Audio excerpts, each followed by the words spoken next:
Okay, guys. Hi, everyone. Welcome to the first episode of the season 8 of the Productized Podcast. This is the podcast where innovators, geeks, creators, and entrepreneurs come to discuss impactful ideas. And our mission is to inspire people to impactful action. My name is André Marquet, and I'll be your host. Today, I'm talking with Sebastien Prioris, VP of Product at Unbabel. Sebastien is the Vice President of Product at Unbabel, a company that is removing language barriers by blending artificial intelligence with real-time human translators.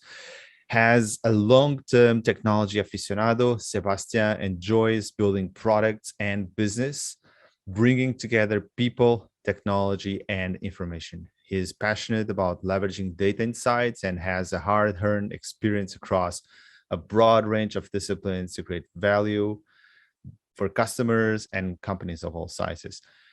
In this episode, we're going to talk about Sebastian's interests and why he advocates that companies should review the OKR methodology to facilitate strategic discovery in order to create meaningful conversations within the tech teams. So, welcome, Sebastian, and thank you. Where are you joining us from today? I'm joining you from the Unbabel Tower, our new office in the center of Lisbon, next to Marquês de Pombal. And this is now one of the many towers we have across the globe with hubs, from Berlin to London, San Francisco, New York. So big shout out to all the Unbabelers across the globe.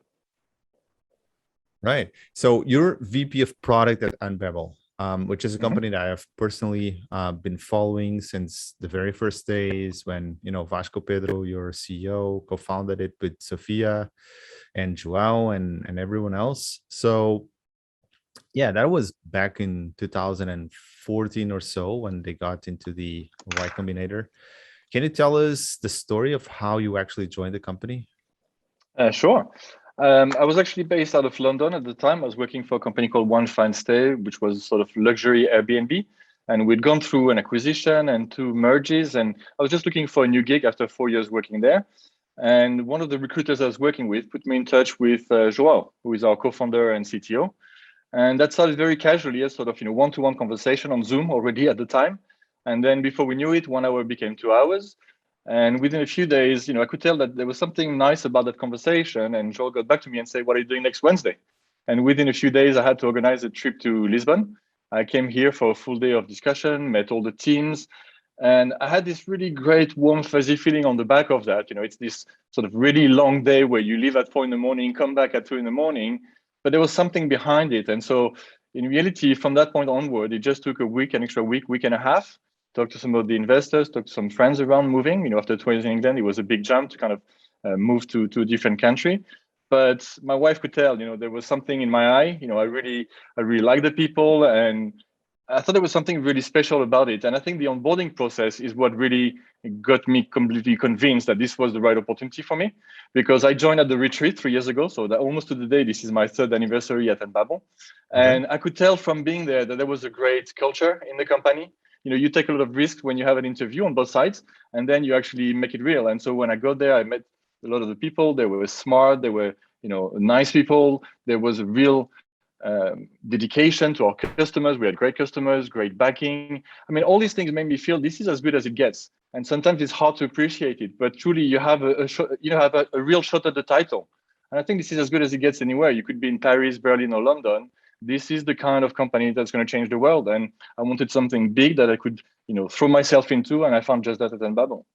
Yeah, and that's an excellent segue for my next question, which is you've been living in Lisbon for 3 years now. And, back then, maybe 3 years ago, Lisbon was not as, a tech, such a popular tech destination as it is right now, or arguably a little bit less. So I guess that's it might be a good time for a quick balance. What do you like about the city? How are you, inside the tech scene and so on? Yeah. I mean, on the tech scene specifically, obviously with Web Summit and a lot of startups now, I think the ecosystem is getting bigger, a lot more mature. You have more people from all the disciplines. You have had a few success, stories with really good companies out of Portugal. So I think that's been really picking up. And I love the idea of making a sort of European Silicon Valley out of Portugal. You have the sun and the tech combined together. So I think that works really well. The interesting thing about Lisbon is that, and like what I expected, because I'd only seen the airport and the office when I took the job, I'd never been to Portugal before, and it felt very much like home. I mean, I'm originally from Nice in the south of France, and there are neighborhoods like Camp de Ric that really feel like it's the south of Europe in the wider sense of the term. So it's kind of Mediterranean in that sense with the sun and the warmth, but at the same time, it felt like there was something Atlantic about it. If you compare Spain with Portugal, the culture is not the same. It's still historical. There's a lot of things in there, but it somehow felt even closer to us after 20 years in England.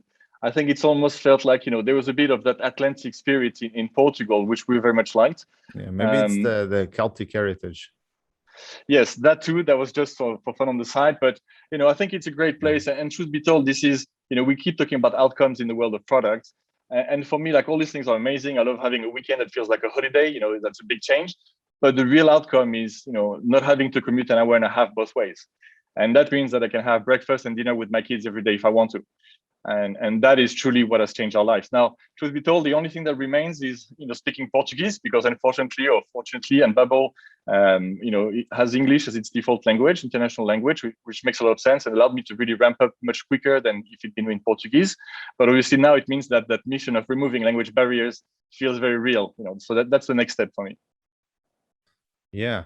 So look, you told me you're French national, and we really want to dig a little bit on our guests' youth days, because that's really the early beginning of each one's journey into technology, into their future life, I guess. So it seems that the French upper secondary school system is a little bit different from the Portuguese one, but here kids are kind of forced to go into an area of interest when they're very young, 14 years old, in the case of the Portuguese system. I'm curious, at what age did you choose to go into STEAM? Because you ended up going into a very much STEAM course, like you ended up doing a master's in mechanics and so on, so in engineering. So what took you? Were you already very much into it when you were a kid, or were you inspired by someone?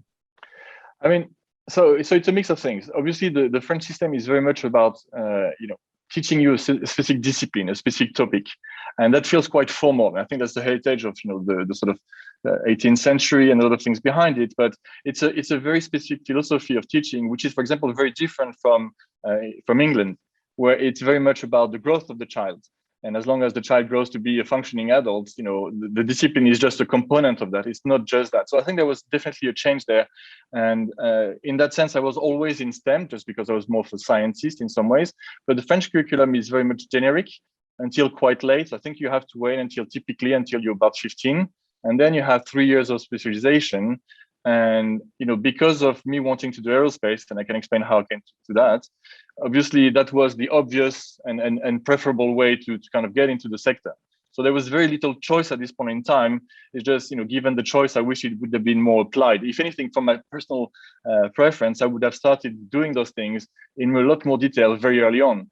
I knew from the age of 12, I wanted to build planes. So I somehow felt that, I wish that the whole curriculum had been geared to that. I could have spent more time on the things that, were very much related to aerospace to be more prepared for the outcome, which is ultimately you can function in a working society, doing just that and making a living on the back of that. And instead of that, I, kept doing a lot of disciplines that had very little to do with what I wanted to do on the way out. And so you always had a tension of the benefit of having a generic education and at the same time, trying to specialize and really, get to be excited about what you do on a daily basis. Yeah, absolutely. And I guess, nowadays we discuss a lot the shortage of talent, and as a tech company, you definitely struggle, or I know that you're struggling like any other tech company for, yes. Quality talent. So how important do you think STEM areas are in the future of this technology companies in education system early on, providing people into that direction? Because arguably, it's you can, but it's very hard to become a good programmer when you're out of the system already, right? You end up you could, but it's very hard to become a good AI engineer, very hard to become a good rocket science engineer. So how do you do that? I mean, it's I mean, the how is a different question. I think the reality of it is that we live in the age of machine and science in many ways, and so I think this is where the STEM stems from, if you think about it that way.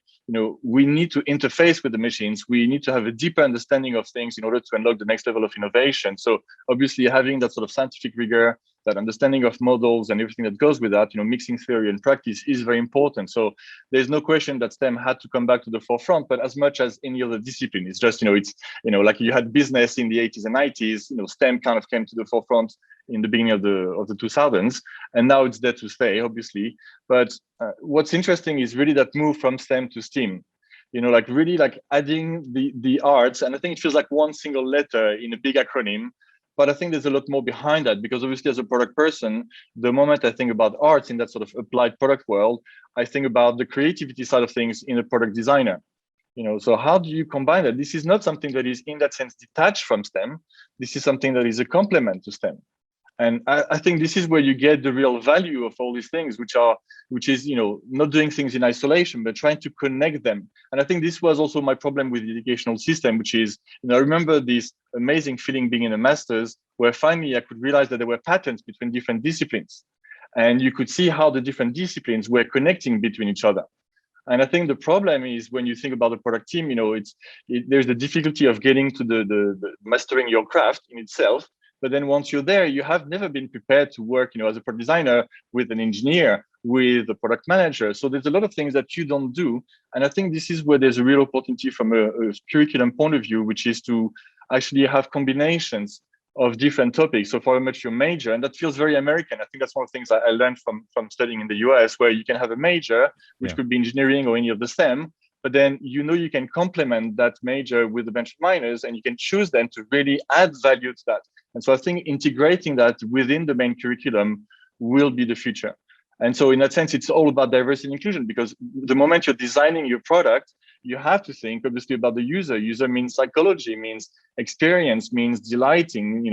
All these terms actually mean something that has no place in a STEM course. You won't have inspiration as part of the mathematics, despite the fact it can be really beautiful. But it's not thought of in that way. And I think that's the opportunity, because, I like thinking about the team in STEAM. It's really about that. It's more about how do you bring like a cross-functional team? How do you bring the key skill sets and that you need in order to deliver the outcome? And the moment you think about it that way, then you need to have those different perspectives. What about ethics? That's something that should be obviously very relevant. We're all thinking about the social dilemma, very relevant. Ethical AI is obviously the heart of our considerations. How do you transfer meaning? So all these things are things that you're just not prepared for. So you come out of university, most of the time you have, the methods, and those methods are actually normally quite old. They take a bit of time to get to the lecture room. And so all in all, it always feels like you're quite ill prepared for the world of real work and how you apply your craftsmanship, And I think that's what you learn in the first years of your career, whereas I think there's an opportunity to bring that, further upstream and earlier in the curriculum. So in your case, you actually started training yourself in mechanical industrial engineering, and I love just the name of your two theses. One is your master thesis, Raman scattering of hypersonic reentry flows in the high enthalpy TCM2 shock tube, and your PhD is influence of acetone pyrolysis on PLIF measurements in highly supersonic mixing layer. So this might sound rocket science, because it is actually rocket science. But my question is, so you went on a PhD in aerospace with a thesis that sounds even, more hermetic. So yeah, which is, regarding, I guess if you might want to tell us a little bit, why did you do that? But then why didn't you actually go into, aerospace company like SpaceX? And you actually started your career as an e-commerce consultant, building websites. For me, that's just like having just won the Nobel Prize and then deciding to go work for McDonald's. So how come?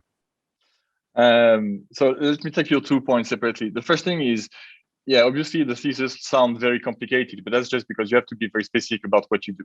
But like I did 2 masters and a PhD, and so that's why you have 3 very hermetic titles. But the point is, like in product management, very much at the heart of it, you're solving problems. You have to be very pragmatic about what you're doing. And so if I think about one of those 3 problems, you're thinking about, okay, I want to send a capsule to Mars, and I want to make sure it can re-enter the atmosphere of Mars and then come back to Earth without creating any damage. Because obviously there's an engineer behind who is supposed to design the thickness of the skin around the space shuttle. And so in order for you to do that, you need somehow to make measurements to understand how hot it's going to get, what reactions might be taking place. And that's actually what the experiment is, because once you have understood that you need that, how do you recreate that? So what you do is you take a combination of gases that seem to be close to the atmosphere of Mars, you put them into massively high pressures, and you release everything onto a scale model of the capsule, and then you suddenly have a few milliseconds to make your measurements. And that's when the laser comes in, because there's only very few things that you can use to make those measurements in that amount of time with that degree of accuracy. And so basically all those titles are giving you exactly the same answer, which is basically the heart of it is you want to make sure that you run some experiments using a laser to study a specific configuration. And on the back of that, you're going to have data that you can then use to calibrate your models and calibrate your simulation, so you can ultimately get to the design you want. The rest is just, words. But the heart of it is just that. And this is something I was always trying to keep, that multidisciplinary side of things, as well as something that is very applicable, that has a real impact. So those projects there were about going to Mars, about the wing designs of the A380, about scramjet rockets going at Mach 5. All these things are actually very practical. Those are things that are flying today, and I think this is something you have to see my behind. point is you ended up not working on those areas. But that's the other part, right? because so what happened there? Well, you find yourself, I discovered aerospace engineering when I was 12. I had this revelation one day, looking at a picture of an experiment and thinking, this is amazing. This is everything I like. It's fast, it's exciting. Yeah. It reveals the meaning of nature. What wouldn't you like in that? And it took me 18 years to get there. I'm, 28, 30, I get my PhD, I've done all of that. And suddenly it felt like a real disappointment, a real loss of direction, in many ways. One is because I kept seeing the same 20 people in a conference in Reno, Nevada, that my group of people was like 20 guys across the globe. And I was thinking, okay, I'm going to do that for the next 40 years of my life. And then aerospace industry was also struggling. You had obviously the advent of the simulation, which meant you had less fundamental research, less experiments, less, modeling in itself. So there was a lot of challenges there. And the last point was also that cynical notion of, seeing all the other PhDs from Cambridge going to work in the banking sector. And then you're thinking, but what's the ROI of that education? Because it's taken millions probably to train someone like me to get to that pinnacle. And now, where is it going to? Because one of the main problems we don't talk about is that it feels like being a priest, because suddenly you have to finish your studies, you're hyper qualified. And at the time, it was not rewarded in many ways. You were still on 25K, and you could stay there and take you 10, 15 years to get to 50K or anything like that. So all these problems really made me feel like, okay, how am I going to apply myself? I was originally an engineer in the sense of building things, in the sense of having an impact, changing people's life. And what I was doing felt very remote from that. And so at this point, it felt a bit like a crisis, in all honesty, because you're thinking, how do I reinvent myself? What do I know? How can I apply myself? And if I don't want to go into banking, what is the path there? And so did you ever consider applying to SpaceX, or SpaceX was not around back then? There was no SpaceX. There was no SpaceX, AWS. Right? This was like there was very little. I mean, I probably sound quite old at saying that, but I did my studies in the late 90s. So at this point, AWS is 2002. SpaceX is much later. Like when you were doing engineering courses, there was very little. There was some, but very little support for entrepreneurship. So it wasn't so easy for people to say, I'm just going to create my own company, or I'm going to join some exciting tech company. My own rocket company. Correct. Despite the fact that we ended up running, servers and switches from home. So we had that spirit. And I think in many ways now, this is also one of the reasons why I can also connect to some of the challenges of being a co-founder. And I haven't given up on the idea of one day, maybe having my own company, because I think you learn a lot of the hard lessons, what it feels like to make a living. What does it mean, to satisfy your customers, to do all of that. And so I think it was very transformational in that way, obviously, because it was a transition. It was very worthwhile, but it felt very difficult at the time because nothing is planned for that. And jumping ships, like the whole work and education system is more driven to specialization. You have a job description. It says, I want that, and it acts as a filter. And do you fit the filter? And those things are meant to be one person for one role for one purpose. So when you're like me, where you're more multidisciplinary, it's very hard to know how you can reconvert yourself. And so it was a challenge, but I think, I'm very glad I did it. Cool. All right. I was expecting you to tell me, no, I was approached by the French Ministry of Defense to develop a new generation of scramjets or ramjets or no, but hypersonic missiles, because now Russia and China and a bunch of countries are developing those, and they seem to be all the rage again. But anyways, happened, you didn't go the dark side of the force. You went the light side of the force. But it's a very important problem. I'm glad you mentioned it, because I remember attending a presentation that I thought was super exciting. Everything I liked, it just looked, the numbers were amazing. Super high pressure, super high temperatures, lasers everywhere, some crazy stuff. And I was like, this is for me. This is what I want to do for my master's. And then you start asking a few questions to the guy, and before you know it, you realize that you're simulating the heart of a new explosion. So you have to actually, that's why I think I'm also very keen on ethics within research in general, because we've learned better, and we should be having that conscious, that awareness when we go into our decisions. Very well. And all right, so let's just maybe think a little bit about the Celtic culture, which I found super interesting. So how did you develop this intense interest in Celtic culture? When you told me, like, where is that coming from? I mean, by luck, I guess. I had some Scandinavian friends of mine who were leaving after uni, and they offered me a small present, which was one of those, Viking/Celtic pendants. And I just liked it straight away. The pattern of it. It was, as I always say, it really stimulated two halves of my brain. The sort of the symmetry and the interlacing was very much with my geeky side. At the same time, the proportions, all this proximity between the curves, you really needed to have some sort of, aesthetics into the design. And so I really like the combination of both. Plus, on top of that, it just happened so that a few months later I was in Scotland. I found a whole collection of introduction books to Celtic art. And, being who I am, I just find something I like, and then I just geek out to my heart's content. It's multidisciplinary. You learn about DNA, about language, about civilization, history, all of that, about the craft and the arts. And being a bookworm as well allowed me to collect my books, having a good theme to basically build my library. So that's something I still do to this day, not as much as I'd like to. So, my Cintiq table doesn't get to see much action over the year. Now everything's taken by work and by the kids. But I think it is important every now and then to find ways to stimulate your creativity, to find something that really helps you relax at the end of the day, something that is just complementary. And so it's the yin and yang, it's like 20/80 on all these things. Yeah, and in Portugal, we say that language is alive in the sense that it's constantly evolving, and at least in the north of Portugal, they claim to have Celtic heritage. What have you wondered and explored about it so far? Have you traveled there? Did you check out any specific hint of that Celtic heritage? I haven't had that much chance, especially with COVID for a year and a half. We couldn't quite travel, and we've been very respectful, so that's made it challenging. But I mean, I've done a few things. We went to see Tumulus next to Evora, which really looks like what you would normally find in England or in Scotland. So that connection is there straight away. Yeah, Portuguese Stonehenge, right? Yeah, exactly, and it's quite beautiful and definitely worth watching. I know there's a lot of things in the museum in Jeronimos, which I haven't had time to go there. But I think the thing that gets me the most excited, and that's linked also to language, luck has it. There's a lot of theory around where the Celtic culture came from, and historically the hypothesis has been very much around the culture around sort of Austria and Eastern Europe, and that kind of developed towards the Western Front, and that would have kind of stayed there at the end. And because Ireland and Brittany and Portugal were the last fringe of the deployment, that's why the language stayed there. But actually, the latest research, crossing language and genetics and everything, is showing that maybe the cultural, in the sense of the arts and the artifact and the region, might have come that way, but the language itself might have actually really crystallized as a sort of lingua franca that was used by all the seafarers across the Atlantic front. And that is the thing that would have kind of brought the real culture, Celtic culture, together and then repropagated throughout Europe. So there is actually has a memetics to the culture.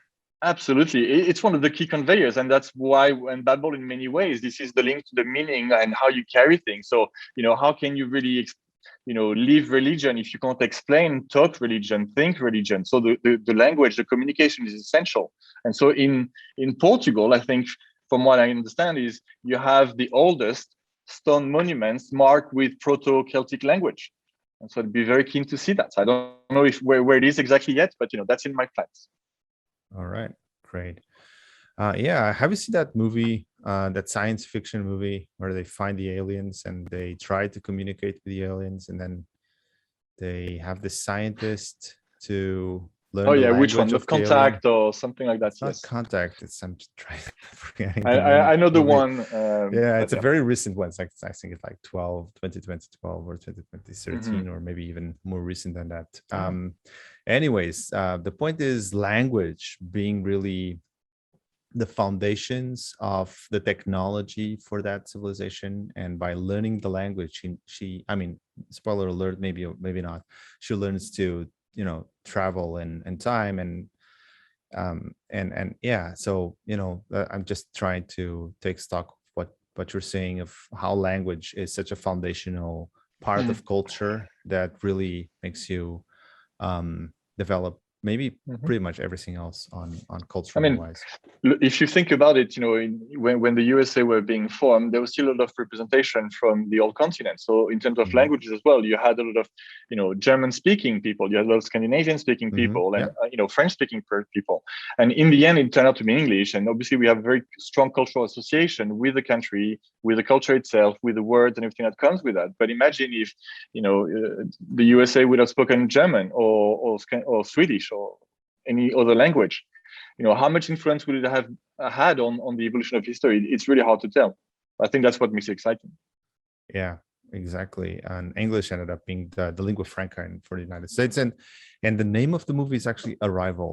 So Yes. if you want to check it out, maybe you have seen it already. So getting into product, how did you start your career in product? Because that was not, it was not from rocket science to now I'm doing product management. I think it took a while Mm-hmm. in kind of doing e-commerce websites and so on. And have you always wanted to go into the product area the moment you landed into IT and software, or is this path kind of shaped by chance towards product? Well, a bit of both. I guess more like a self-fulfilling prophecy. I obviously had some early exposure to the world of product, but in a very manufacturing and engineering setting. So obviously, things that as simple as a furniture or a spoon. I always like the example of a spoon because the spoon is such a simple anodyne kind of example, but at the same time, everything about product management is already embodied within that, because obviously it has a user, it has a usage, it has a form, it has a function.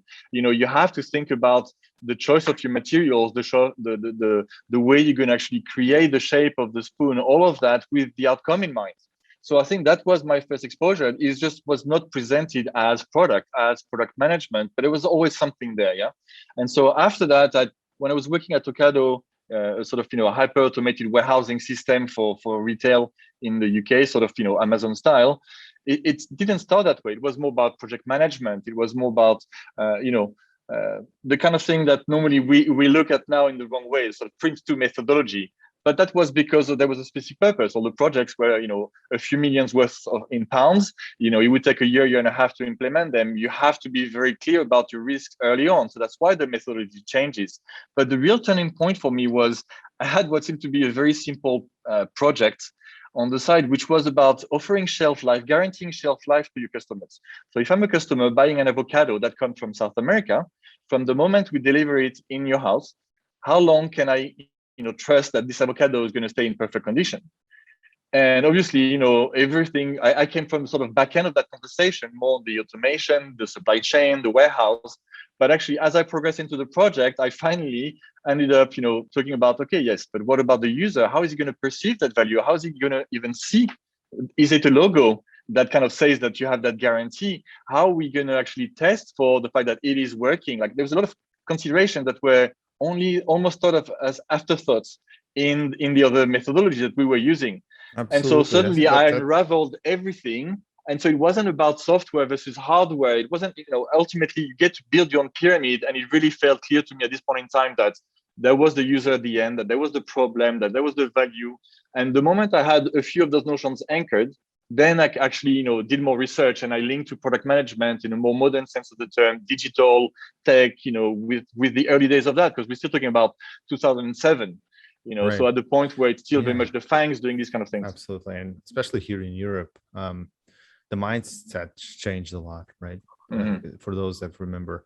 So here at Unbabel, what kind of technology are you using to actually help remove the language barriers? That's a good point. The technology, that would be a long list there, but I think it's easier to think about them as products.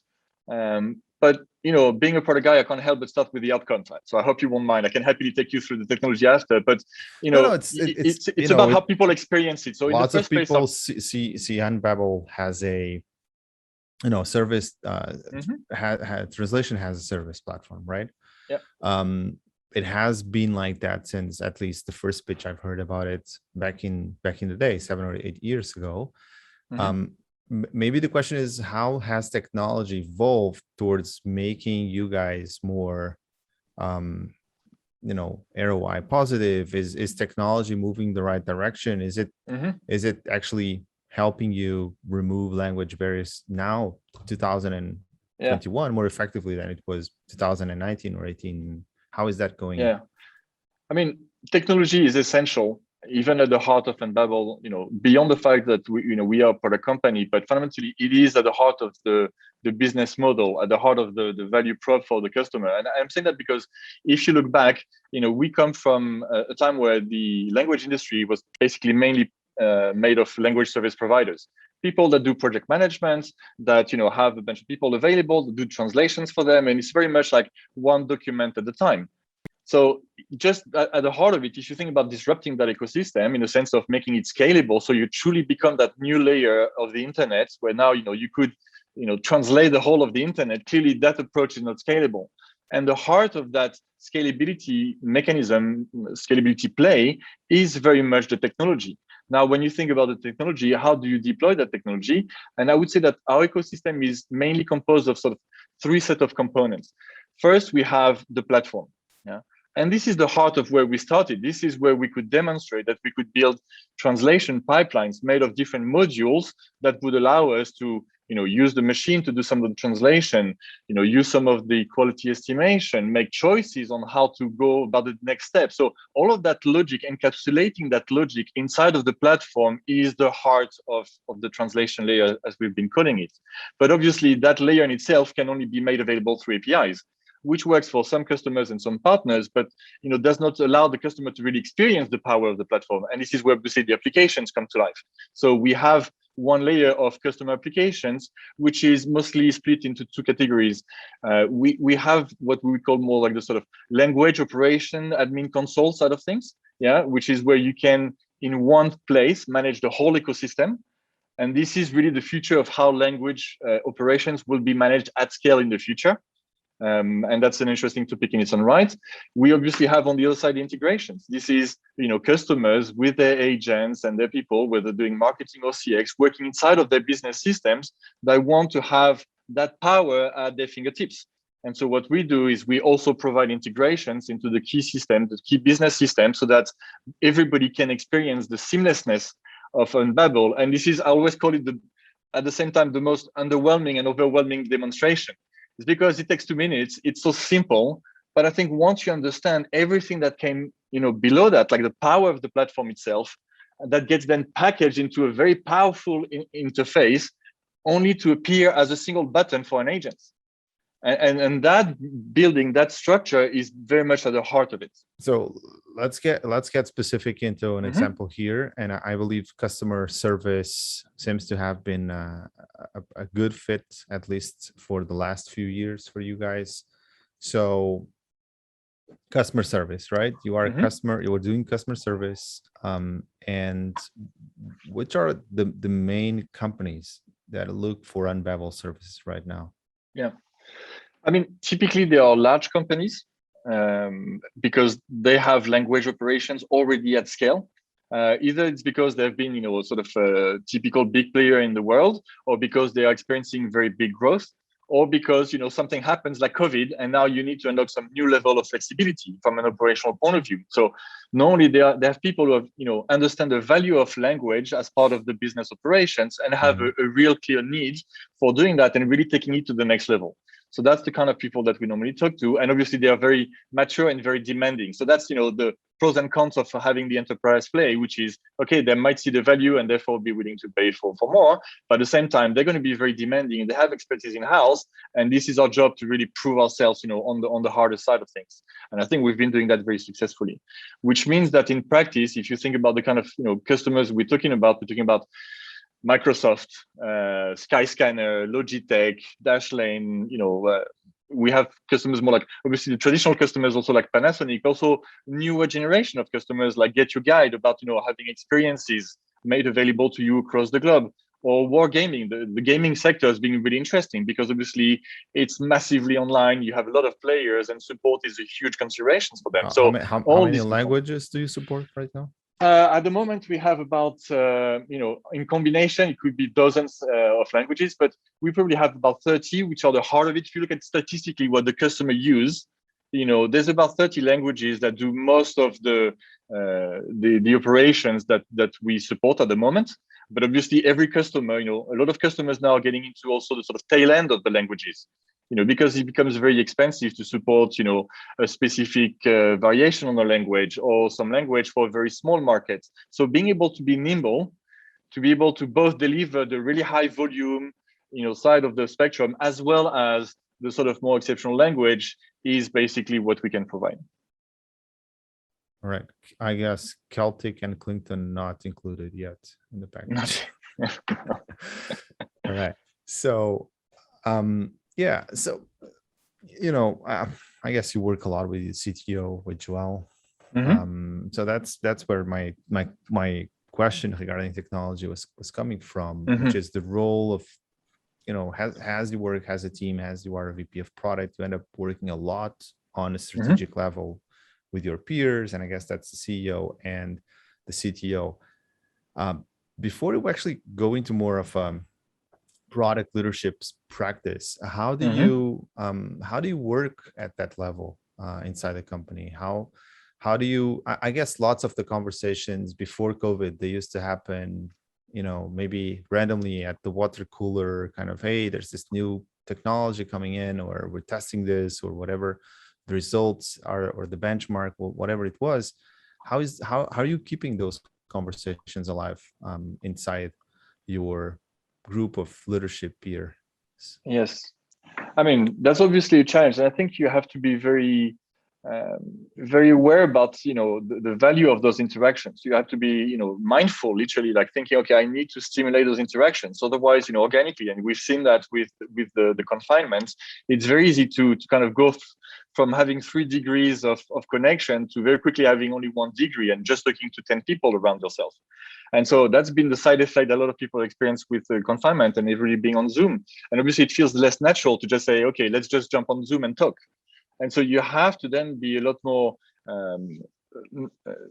thoughtful about that and a lot more proactive about it. And so in that amount of time, I think having a framework, a simple thing like the process and making sure you have dailies, making sure you have weeklies, like, creating those touch points and keeping a bit of flexibility, but at the same time, making sure that you have a critical mass of it that you can exchange. And that's the key thing. This is sharing in the sense of sharing new tech trends, as you were saying. This is sharing in terms of, creating alignment between different initiatives about resolving issues. So I think the key thing is just contact in the first place, communication, and being very, deliberate, I guess is the word I was looking for, about it. Let's just talk, and this is also your responsibility. It's not just going to happen by itself. So I think you need to have that extra degree. And then the second component is, I think a lot of product people are very much around like understand how it should be, and therefore want to kind of, be clear about what we own, what we don't own. And there's a real topic around that. But I think where you start is very much as being a catalyst, as an enabler. And that's also why it's still very hard to explain where product fits, because that's the nature of the role. Obviously there are things that we own specifically, but at the same time, I would say that the main value that you add because of that multidisciplinary profile is to connect the dots. is to connect the business to the product, is to connect the technology, the engineering side of things to the product side of things. So being able to make that happen in itself is so much work. If you can do that, I think everything else comes from that, because that's when you at the heart of it are helping each other, supporting each other, making sure you're working on the right things, focusing and delivering value for our customers. Right. So if you can create, if you see yourself as a catalyst, I think that's your safest bet.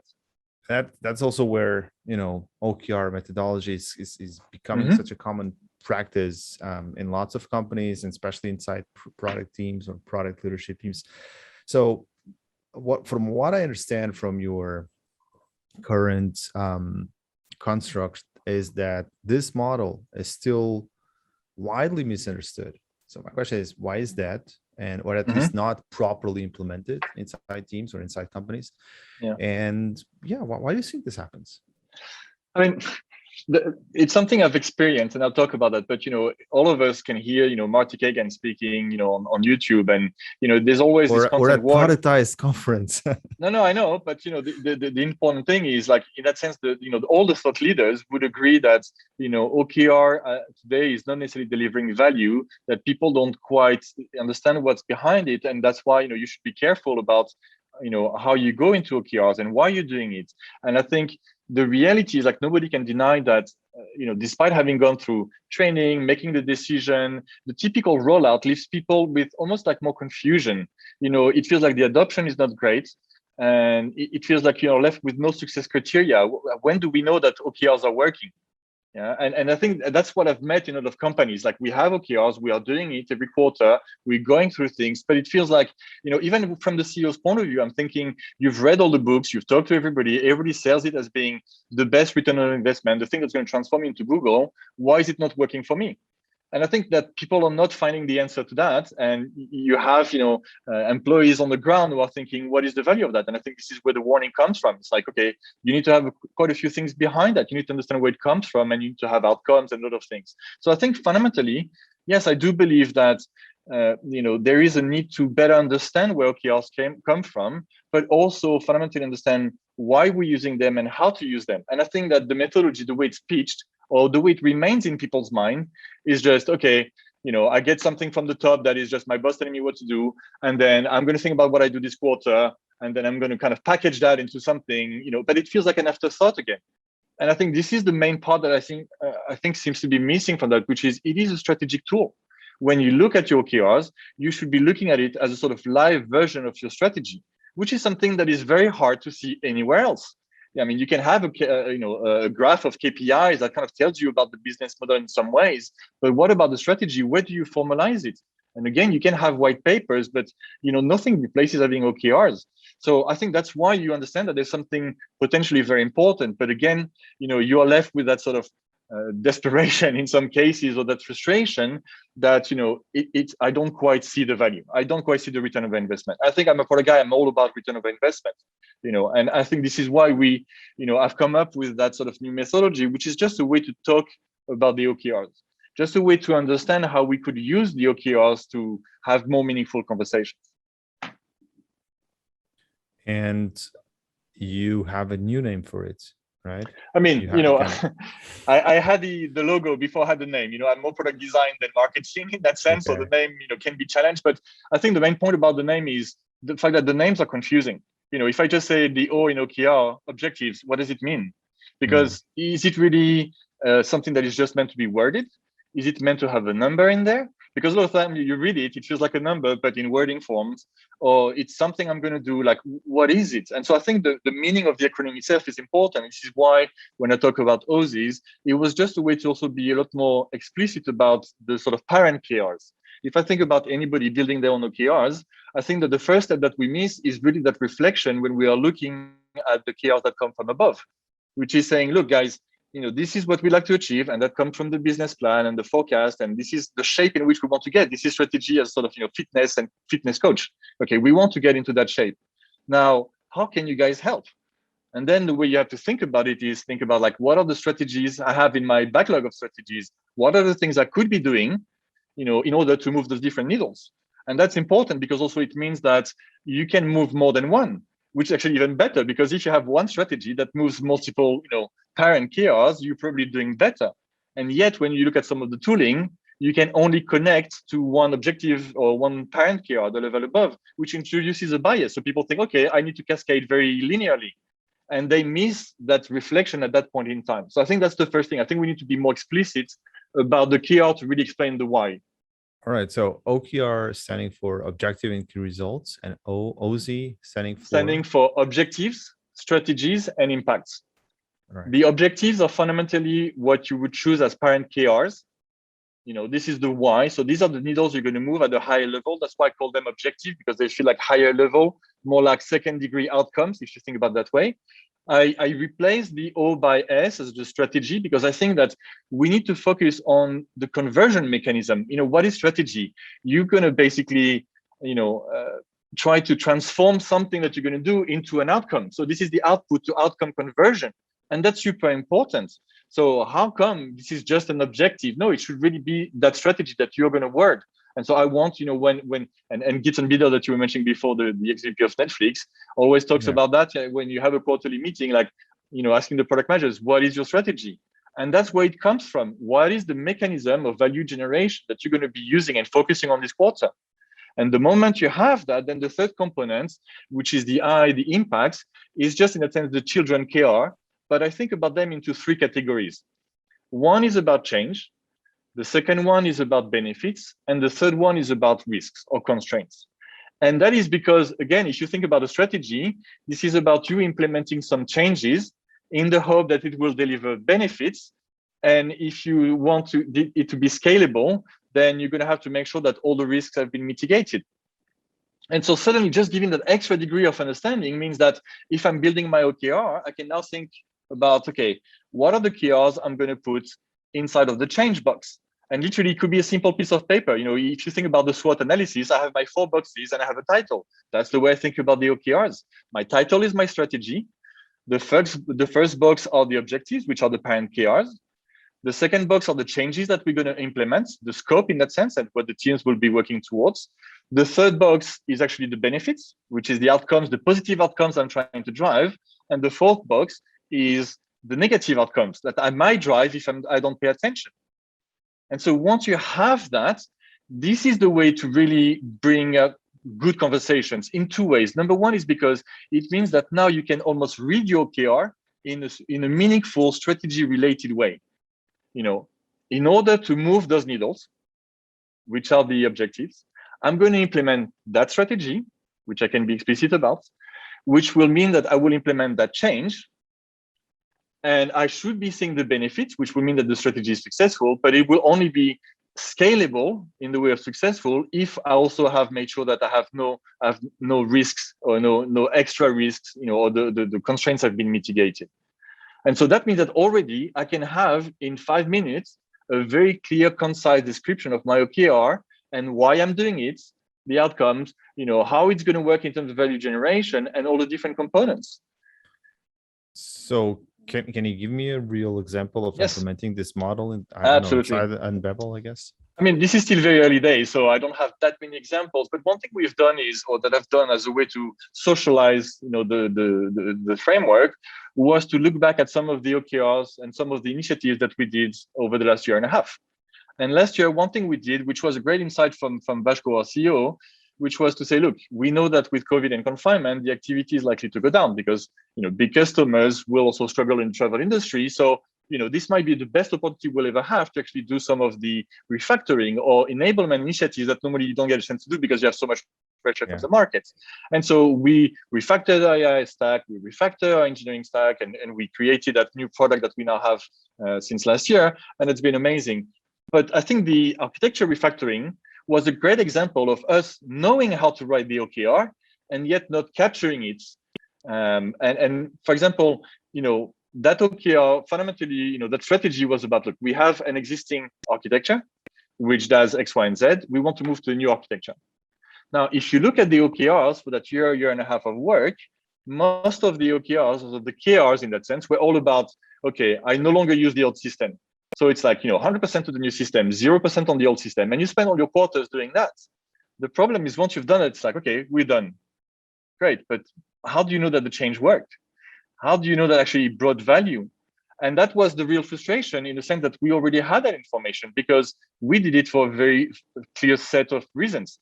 Number one is, we used to have our chat product, that was hitting around like 10 seconds for near real time. We wanted to make it 1 second, which we did. And so we divided the speed of our, the performance, or we multiplied the performance by a factor of 10 in the first 6 to 9 months. That's huge. That's why you're doing it. We're doing it because of the performance, because of being able to enable a new kind of feature set that we could have never done on the old architecture, and a lot of benefits that would have helped in very different ways, like efficiencies and NPS, by having better instrumentation, having more modularity, and all these things. And the point is, we had those conversations. We just never grasped that moment to capture those insights and actually write them as a strategic OKR. And this is why there is, I think, for me, a link to the strategy discovery, because the OKR should not be thought of as being something you do at the end, almost like it's the quarter. Now it's time for me to list what I'm going to do this quarter, because that's already too late and that's already wrong. The thing you should do is, the moment you start thinking about doing something, you should really think about all the different components, like what are the needles it's going to move. So I'm thinking about NPS, top line, bottom line. How is it going to impact those drivers? Which one is the primary driver, secondary, tertiary driver? What are the changes? Okay, changes we're normally pretty good at, because we think project management in that sense. But then what are the outcomes? And even in terms of the outcomes, the benefits, there's a whole discussion that you need to have in order to make that truly measurable, because it's easy to say, okay, I want to impact, let's say top line, but what does it mean for me? What is that local leading KPI that I can use as a way to craft a KR that's really going to show that I have local benefit and that my strategy is working? And the same for all of the other ones, because that is actually the heart of it. So making it tangible, actionable, and measurable is still very much at the heart of it. But now you can actually understand, all the hard part at first, you can just do by putting the different information in the different boxes, and then you can dig deeper into all of that. Which means that, and this is the heart for me of the meaningful conversation, when you review an OKR, when you've delivered everything and you're looking back at during your retrospective, you now say, okay, guys, so we made the hypothesis, that strategy would work. And that was how we thought that the value creation mechanism would go. First of all, have we done the changes? Okay, if you hit 100%, great, but maybe you only hit 80%. And we know that some of the benefits won't unlock unless they hit the critical threshold, which might be 90%. So maybe you'll see zero benefits. So it's very important to understand how much of the changes happen. And then once you understand that, you go into the benefits. How much of the benefits have actually been delivered? Has it worked in the first degree of the term? But once you've gone that, okay, is it scalable? Because this is typically like an optimization problem. I want to improve the speed. I want to improve the quality, as long as the cost doesn't get out the window. I want to do X, Y, and Z, as long as it doesn't delay the other initiative that, people depending on me. So there's a lot of constraints that you have to respect. And once you've done all of that, you could say, okay, my strategy has worked. But the last piece is, has it actually impacted the high level? Because maybe I made a mistake either in my model, or there's something else disturbing that, or there's been a change in assumptions. And I need to confirm that that local leading indicator is actually correlating to the higher level, more lagging indicator. And I guess my question is, how is that actually helping to create more meaningful conversations? And how are you measuring success, vis-a-vis OKRs or whatever methodologies you were using before that, to know that this is working better? Well, I think strategy is fundamentally about making decisions. Yeah, people say strategy is like the 1,000 decisions you make every day, and I think this is, empowerment, in the sense that if you understand that framework and it works for you, then I think that it's going to become adopted, in the sense that that's the way everybody will talk about it, which is obviously a big part of the adoption and creating that alignment. But also it means that when you run your process, your retrospective process, and those strategic conversations about where to go, like when you build a roadmap, like everywhere, you're always thinking about that, and you understand, what every box means and the interplay between the different boxes. So I think that in that sense, it's trying to empower the whole organization, trying to empower the leadership team, being able to think about high-level strategies that might take more than a year. And sure, that's challenging. Why would it be an OKR? Because already today it feels like an OKR is quarterly. If you're lucky, it might feel like yearly. Surely it can't be 2 years. But why not, if your strategy is going to last 2 years? Then the one thing you do is every quarter, you're just going to chunk it down for each of the steps. But I think it would be useful for the leadership team as well as anybody between, all the way down to the teams, thinking about their own strategy, about their own OKRs, and having those conversations, because that's what I mean by decisions. On the back of all of that, that review, that assessment of your strategy, the real question is, was it worth it? Was the return over investment, was our effort worth it? Did we find something there? Did we find something new? Did we learn something in the sense that, okay, do we want to continue that strategy? Do we need to pivot? Have we learned something that brings up a new strategy we hadn't thought of? That's what I mean by meaningful conversation.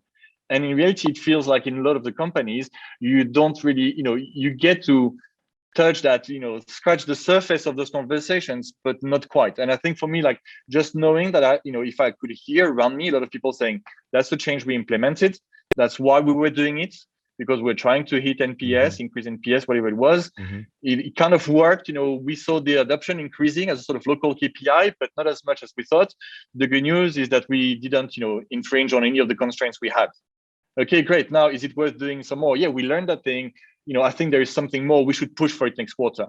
That stream of thought in that moment, I think for me is really high value, and I don't hear enough of it. Right. Look, Sebastien, there's probably an entire workshop that could be given on LSE. So that's actually what I'm going to ask you.